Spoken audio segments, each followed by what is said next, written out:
Over the last 11 days, Nigerians have been protesting against the Special Anti-Robbery Squad, a notorious unit of the Nigerian Federal Police, after a video emerged of officers allegedly killing a man. Soon the hashtag SARS, as the unit is known, began trending internationally. Nigerian President Muhammadu Buhari, the former military dictator, announced that SARS will be disbanded. But that promise has not been enough to quell the anger Nigerians continue to protest. And as abuses and impunity persist, Nigeria's democracy has been dying in the darkness. This energy and spirit of the Nigerian people is on display. On the ground, it has been Nigerian women and youth who have been the driving force of the protest. Welcome to Sahara TV, and our guest today is the convener of SARS, Segun Awusoya. Sega, it's a pleasure having you on Sahara TV. Thank you very much thank you very much for having me on your wonderful program on Sahara TV. Sega, how far has the recent spate of protests prevailed over state-sponsored oppression? Well, I think that in fairness, it has a lot of impact. Remember that the protest on its own is meaningless. But when you combine it with the implication of the ongoing advocacy that has been interfacing with government for a few years now, it makes a lot of sense, because all this has been predicted that after a while, when advocacy fails, not that advocacy has failed anyway, because we have a lot of gains in the past 3 years, and one of the gains is the fact that we got the police to admit, that indeed they are committing a crime against the state. Indeed, there are officers within the system who are, adamant and who have deemed it a culture to abuse Nigerians, to violate Nigerians, to rob Nigerians, to kidnap or abduct Nigerians and extort money from them as a culture. And with this, we have started navigating, these issues. We have started engaging these issues. We have started bringing officers to book. But this is not something we hope to continue to do as a stopgap.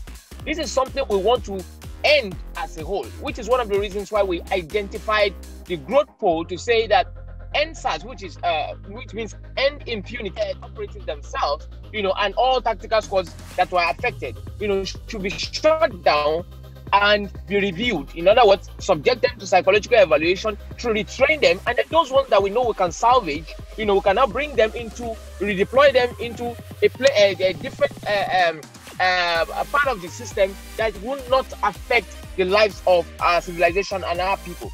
And that is in progress, because as you see, we have some protocols in place in the past, and the protocols are back now, where SARS cannot engage anyone before the ban, cannot engage anyone unless they are on distress call or they are on call to actually quell any of these crimes that they are actually set up to fight. But the way it is now, they have been shut down across Nigeria, and we're looking at an ad hoc program that is standing in the gap for quelling armed robberies, kidnapping, and cultist engagements. But of course, there is a new tactical squad that is being trained to replace these people, which will not include those ones who are members of the old regime. And I believe that we're on the... Let me quickly take you up on that. I mean, the new tactical squad, otherwise known as SWAT, most of the protesters are still not agreeing, because they see it as the same set of, the same... I must say it's not, but because trust has been waned, exactly, and because there's this misguided trust, this mistrust of the government itself. I need to say this, and I need to say this clearly, that Nigeria as a state, is more or less a pariah state, as they were. All the things you see out there, as expressed by the youth of Nigeria, is actually legitimate. It is valid, because you can't call them monsters, because that is what you created.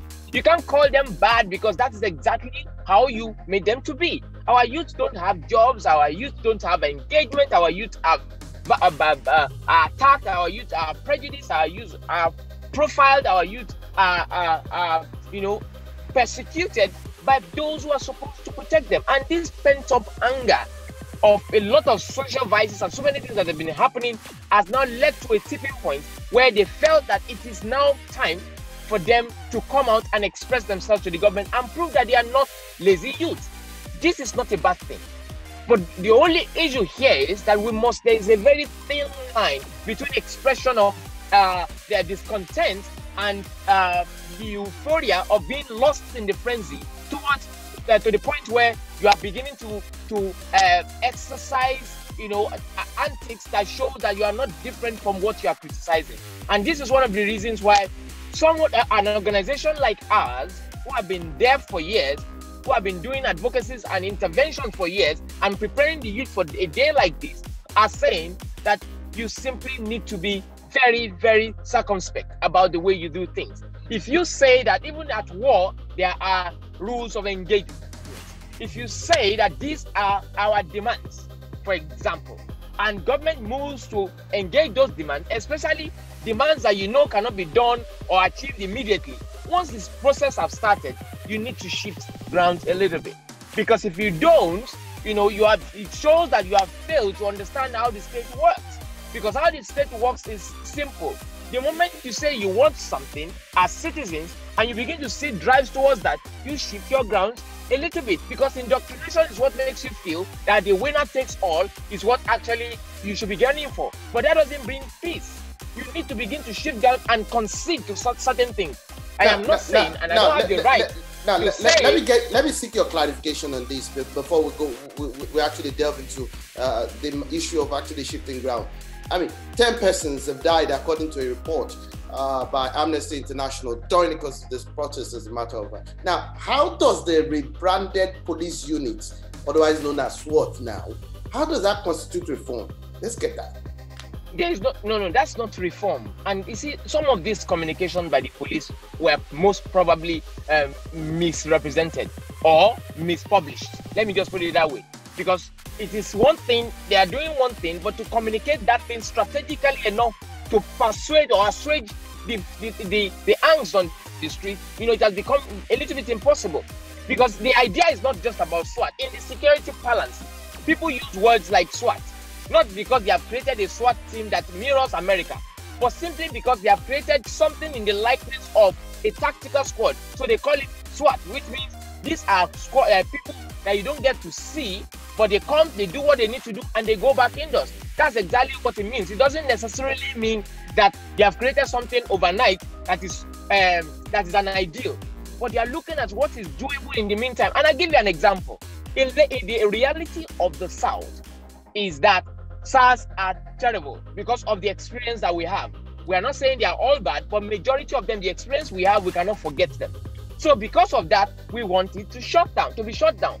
But in the North, certain areas of the North can give kudos to the SARS for helping them to quell banditry and the rest.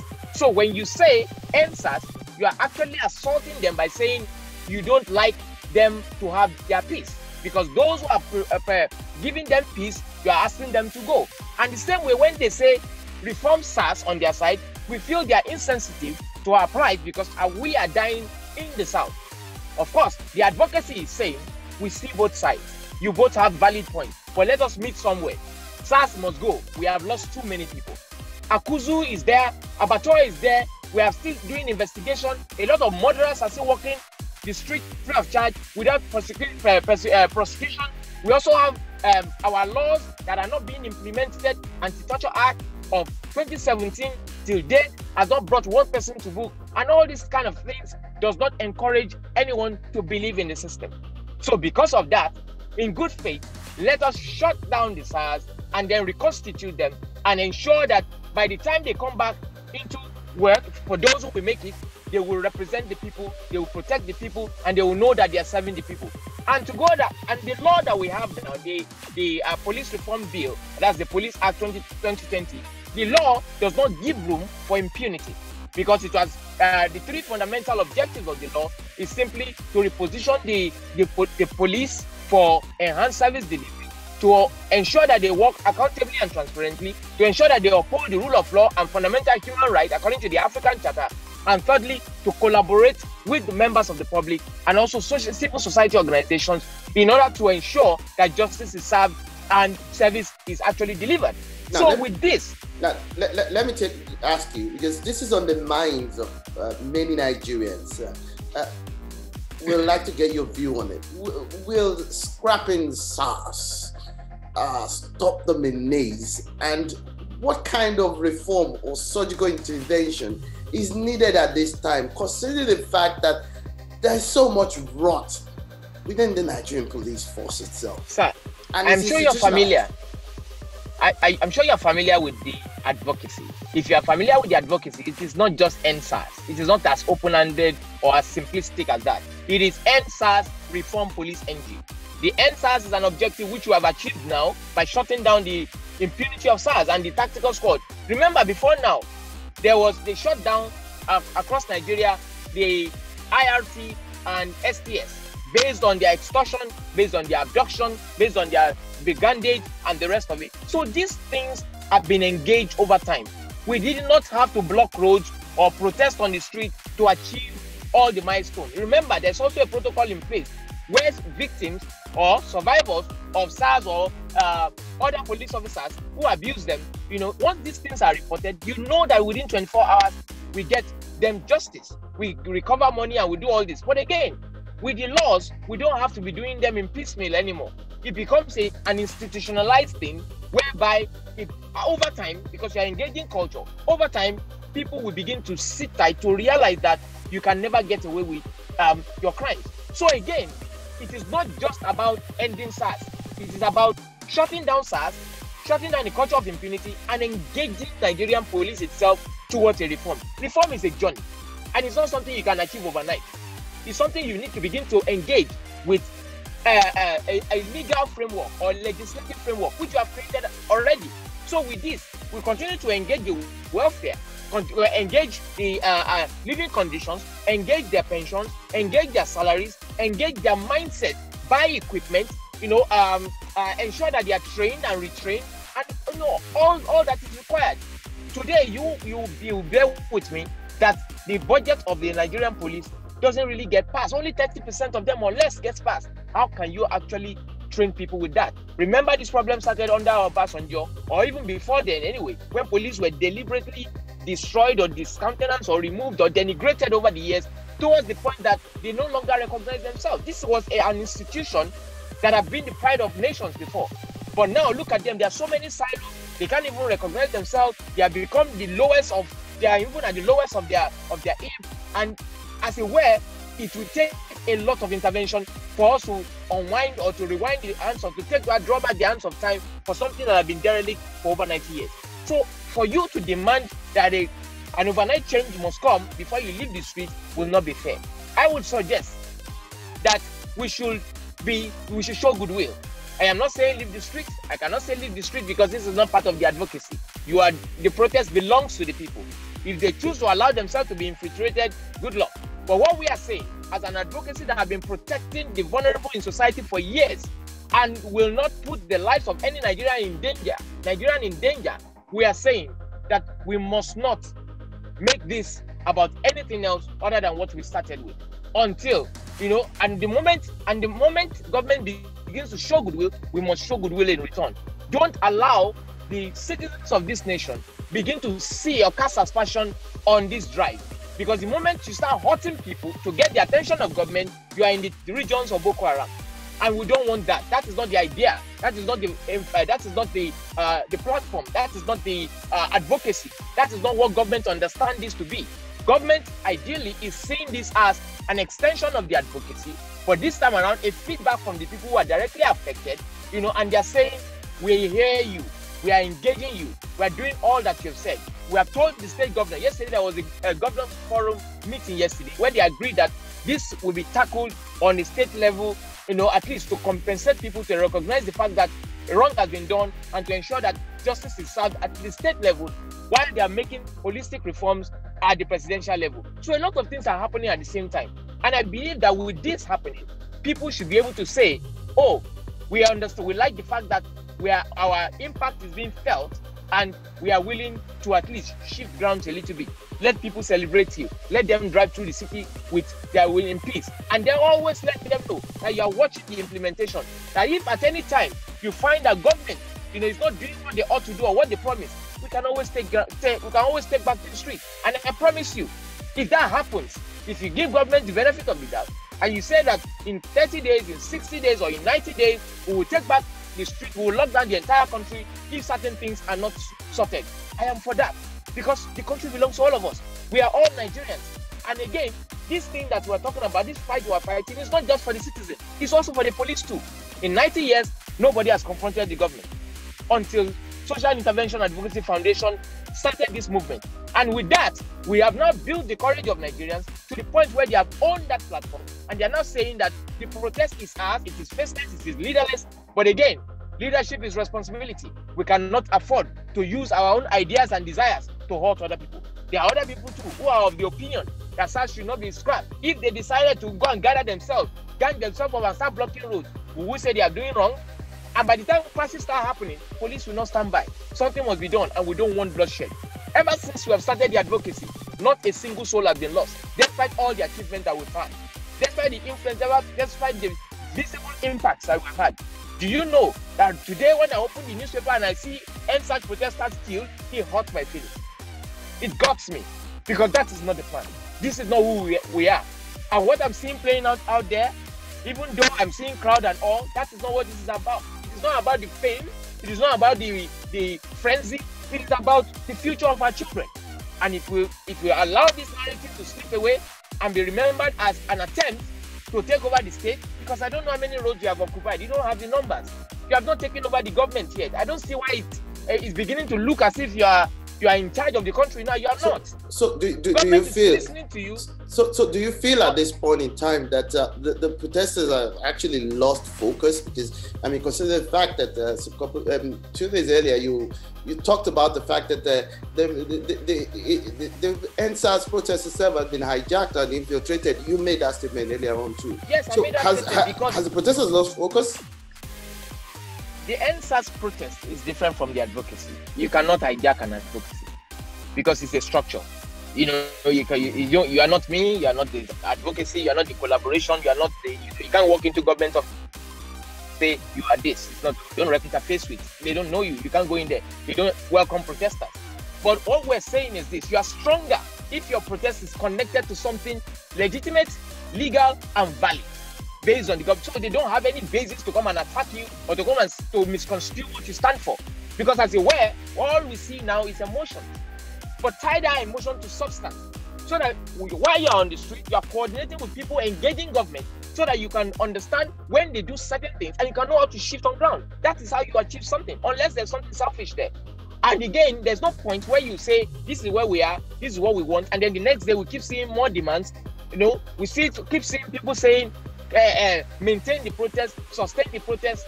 And again, we know where we are coming from. Occupy Nigeria is still hurting us till today. Are we repeating our mistakes? So these are questions we need to ask ourselves. So as far as I'm concerned, I am not directly vested in the protest. It belongs to everybody. It belongs to the people.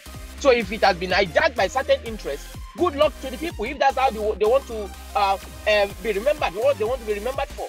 Okay, but as far as we are concerned as an advocacy, we are bridge builders, standing in the institutional gap and connecting the people with the institutions of state and with government.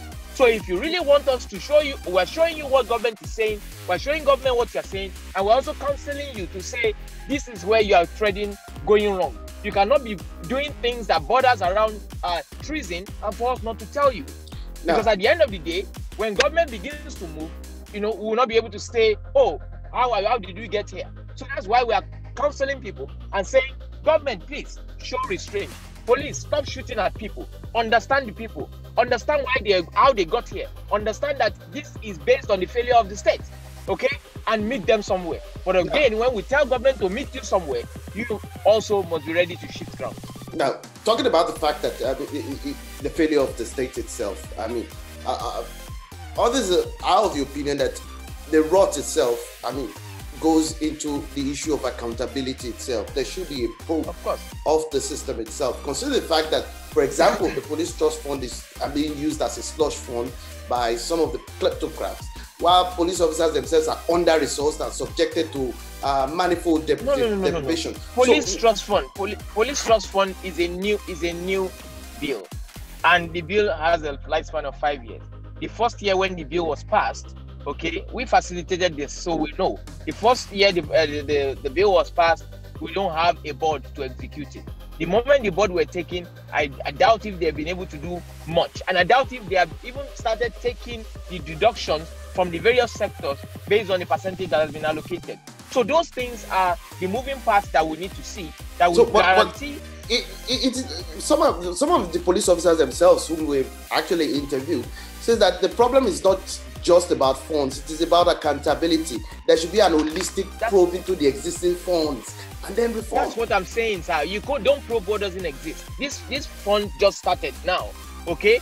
And what we're saying is, that's why the government themselves, they are trying as much as possible to ensure members of societies and civil society organizations are involved in this, so that you can see for yourself and you can tell people, you know, that this is exactly what I'm involved in, this is what I'm seeing that's happening. If there's any problem, you blow the whistle. It's as simple as that. So people, you see, trust had been winged, and because of that, it takes a lot. People are projecting their own shadows upon a lot of things. Government too are not making things easy. Sometimes they come out as though they don't even understand what they're saying. So with that, it shows that there is a gap in the system, and the earlier we close it, the better. And again, we must always ask ourselves the question, am I part of the problem or am I part of the solution? And if you are part of the solution, there are certain things you need to do. Verify your information. You don't always have to be, you know, people who, the greatest of all changes in nation building doesn't happen while the camera is rolling. There are so many things that have been done that you will probably never hear until much later. So which is why I'm saying, I am not saying automatically trust government. They must earn it. I am not saying leave the street. You can be there for as long as you want, but do not inconvenience yourselves. Do not inconvenience Nigerians while you are at it. Let them know that you are there, you are ready to block the road if they don't do what you want. But once they've done something, shift ground a little bit. So you don't become tyrannical with your as part of your advocacy. I mean, are you talking with the police officers themselves, I mean, who are doing the dirty work? Because right now everybody seems to be having conversation about the Nigerian police, the rot of the system, the need for reforms. But has your organization or has the advocacy itself been talking to the officers themselves who are actually doing the work? Yes, the officers themselves are happy that this is happening because they never had a voice until now. And this is not because of the protest, like I said, it's because of the advocacy. Remember, if somebody hears your name or hears the name of the organization and they are doing right because of that, what does that show you? It shows you that the system itself lacks leadership in terms of leadership that is inspired, that can inspire them. Also, it shows that there is no effective supervision of these people. Imagine you sending somebody to Kano, for example. He sleeps in his car. He has no house. He has no food. His salary is being deducted. He can't ask questions. You know, all these things. And you give a gun to such a person. The person is suffering from post-traumatic stress syndrome, and nobody is there to engage him. So with that, as far as their mindset is concerned, they are not stable. So we are trying to show them that, look, we are one. The police are the public and the public are the police. You are a member of society. You reflect society. So we don't want a situation where you feel you are alone. We are speaking and fighting for you as well. So that is what the message is. That's why they are not angry with this. I'm talking about most of them, but a few of them are still getting it wrong. And also, there are some that are just taking orders. Remember, it's a paramilitary organization, as you were. They are in a regimented environment. You don't expect them to remove their uniform and start protesting with you. They have their own problems too. And most of the time, when you taunt them, when they are torn in between the orders they get and the arrogance they are seeing or the taunt of the people, sometimes it triggers something in them. And at the end of the day, what happens? We are not all proud of it. So what I'm saying is we can actually understand from where we stand and make sure that we make peace. This thing must end well. We must not lose this narrative. Part of the demands of the protesters includes the fact that I would need to get your perspective on this, that there's need to establish an independent public inquiry. Victims That's done. It has been done. Testimony and indicted officers. It has been done across the states yesterday. It has been done across the states yesterday. Okay. Will compensation be given to identify victims and of course, yes. Immediate dismissal of possible, prosecution of officers who may have betrayed the trust of the people. Exactly. We have even started this long before the demand came. Okay? The organization have been doing this. You hear about it all the time. You know, when people come to give the testimony, we're not selling ourselves. We don't shout or print banners to the things that we have done as an organization, collaborating with several others. There have been a lot of progress and the data is available. We're not pumping it out there for certain reasons. Okay? So what we're saying is, as it were now, all the demands that the protesters have pushed out, our fellow citizens have pushed out, they are being met. Some of them are on the way, some of them are being executed, some of them are, it's developing. All the people that have been arrested, at least majority, have been released, and the rest are in the process of being released. You know, every day we see things. And remember, right now, even police cannot do their work. You agree with me? They can't they can't track cases, they can't follow up on cases, issues, because anybody they arrest now will look like a protester being harassed, and police can be lynched based on that. So I'm just saying, we must not become the demon that we fight. We must show understanding, we must show goodwill. The reason why we are here for many years and we have not lost our brain, we are not acting in a tyrannical way, is because we understand, and that's maturity. But I don't blame our youth, because over the years, the government have actually lost the engagement, and with that, trust has waned, and the gap has become too wide. There's nothing government will say. All over the world now, nobody trusts government. You understand? Nobody trusts government. So the same thing in Nigeria, especially in a country where we say one thing and we do another. We understand all those things. And the government also must understand that you're dealing with a new generation who are not beholden to anybody, who don't really have the kind of morals that our generation have. You know, they abuse anybody. I have been abused serially from yesterday, simply because some certain sentiments were not agreed to. And I understand. I don't begrudge them. I work for them. Okay? I work for them. I may not represent the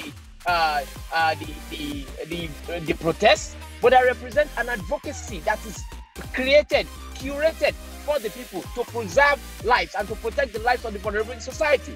I will never put anybody in harm's way, which is why I'm saying, do not give these people an excuse to waste lives.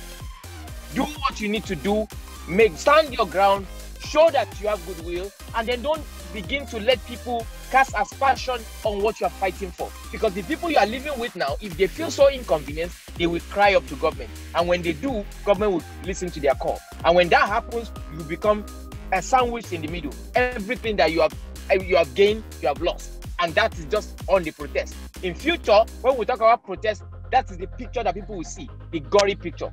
So let us do things in a way that history will never forget us. Okay? Let us do, and we can. I believe we can. We can align the vision of the advocacy with the vision of those who are protesters, who are protesting, who have seen themselves as a leaderless and faceless mob or group of people who are, bent on showing government that they are powerful. But remember, waking up to dance and eat jollof rice on the highway mixed with Anakin is not a purpose, and it does not write policies. We need to begin to rethink our engagement. We need to begin to be matured about what we're doing. We need to begin to organize. We need to begin to come together. We need to begin to show restraint. We need to begin to engage rather than just throw tantrums. We need to begin to speak, talk to each other, so that you can actually, your whatever it is that your issues are, can be communicated effectively. Government don't take ideas or recommendations or complaints on the street. It goes through the value chain. It goes through the chain of command. And if those people are prejudiced, it is their prejudice that will be presented and be dealt with. So let us show goodwill. Let us live by example, and let us allow people see value in what we are doing. Because anybody who is driving around the way, seeing people drinking in daylight, dancing in daylight, throwing tantrums and blocking roads and doing all sorts, they don't see it as what they want their children to emulate. Inspire the public with your protest. Let the people see that this is their fight as well. Not that it's just some youths that are just trying to overplay their hands. We can do this. We can get this right, and we can build our nation. Finally, thank you. Finally, should the Inspector General of Police resign at this point in time? What's your take? I don't think he should resign. From my experience, I've fought several Inspector General of Police, as you know. I have fought several in my lifetime, and with that, I realized that we are dealing with a systemic problem, and in the systemic issue, it is not about person; it is about the system. Because even if I get into the system, it will be very difficult for me to change anything overnight, other than to engage it and then begin to realize that if I don't fix the system, nothing can happen. The same way, the police structure is within a system of our society. If you look at the actions of our youth today, at least some of them, and the actions of the police, there's no difference. If you give a gun to our youth, for example, all those people who are cursing people online and doing all sorts, give them a gun, they'll kill somebody as well. Okay, so that mentality, that primitive mentality that engage and attract impunity is in all of us. So we need to begin to know that sometimes what we project upon others only reflects us. So let us calm down. Let us understand that what we are doing, as far as the advocacy is concerned, by the way, is not for the generation of now. It's for we're planting seeds that will grow into trees under whose shade we probably will not sit. It is for the generations to come. This is how we built the whole thing, and no lives have been lost. Now that lives are being cut down, who is going to take responsibility? It certainly will not be Sega. If you are saying that we are faceless, we are leaderless, we are this and that, and something happens and you go and call somebody else, he's like a child who is saying, I'm matured, I want to be free, and then she does something and she cannot live with the consequences of her own action. There's a problem there. It's either you choose to be matured and play maturely and confront your consequences, or you decide to say, I need help, direct me. Because we cannot build a nation without, the vision and the wisdom and the experience of the old together with the energy of the youth. We must come together. That is it. And if we must succeed at this, if we must build a nation, if we must see a police that represents Nigerian spirit, that represents a police that works for Nigeria, a police that appreciates Nigerians, a police that we will see and we want to take a selfie with, we need to begin to lead by example. We need to begin to show our responsibility in our engagement. And it starts now. Thank you very much, Sega. We really appreciate your insightful analysis and perspective. Thank you very much. Thank you, sir.